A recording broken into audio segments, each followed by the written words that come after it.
one of the most intelligent and industrious of creatures, whose miniature society is one of the most sophisticated in the animal kingdom. It's been used in religious and pagan celebrations, and its medicinal qualities have been known for centuries. It all begins in a field where worker honeybees suck nectar from flower blossoms, such as clover. They store it in their honey sac, then return to the hive where other worker bees suck it out and chew it, breaking down the nectar's complex sugars into two simple sugars called glucose and fructose. The bees then deposit the nectar into the cells of the wax honeycombs they've built. They fan it with their wings until most of the water content evaporates in the warm air. They get the flower juice and then they cum swap it, and then everyone dumps it in fucking bins, and then we eat that. Thank you. What's left is thick and gooey honey. The bees then cap each honey-filled cell with beeswax. That's when the beekeeper steps in. Bees will sting if taken by surprise, so the beekeeper sprays the hive with smoke from burning pine needles, a scented warning that foreigners are about to enter the hive. Inside the hive are wooden frames hanging side by side, each holding a honeycomb. A hive can house hundreds of thousands of bees. There's like a lot of work. Descendants of the prolific queen bee.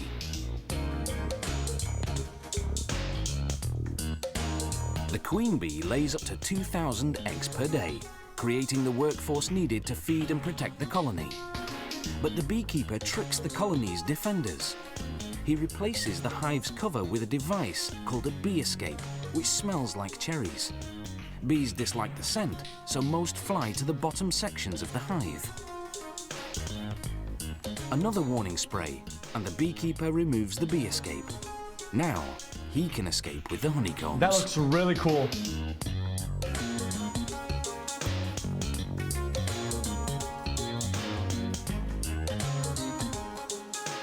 Guys, this is like science, dude. It looks so good. They put the honeycomb frames on what's called an uncapping machine. Like a razor, it shaves off the wax caps of the honey-filled cells of the combs. It's perfect. They scrape off the remains manually. Then they set the frames on another machine called a honey extractor. It spins the honeycombs until all the honey is forced out of the cells. Afterwards, they filter the honey to remove any pieces of wax that have slipped through. Then the honey is ready for bottling. Isn't that gonna... Some beehives contain smaller frames designed to produce honey that isn't extracted from the honeycomb. Workers remove the frame and cut the honeycomb into pieces with a heated knife. This seals the wax around the honey inside. These are like small cakes you could eat. This wax is edible. The beeswax lining of the honeycomb goes to make candles, furniture polish and lipsticks. Something like cancer? No, it doesn't. When producers have more liquid honey than they can sell, they simply let it granulate, where it develops sugar crystals that turn hard and white. Then, when orders come in, they return it to its original liquid form by heating it to 130 degrees Fahrenheit. The jars are vacuum cleaned, then filled.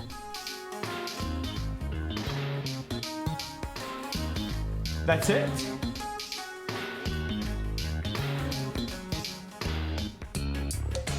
One beehive can yield over 3 kilograms of honey in a single day. That's much more than the bees need for themselves. The surplus is what we end up eating. Sure. Honey production today is both efficient and humane. For centuries, the only way to harvest honey from hives had been to kill the bees. Then in 1851, an American beekeeper invented a way to get the honey, yet spare the bees. Chat. His method. This sounds dumb, chat, but does the guy's family get royalties on the concept of that? With the removable honeycomb frames, is the one we still use today. No? Okay. Scammed, dude. Yoicks.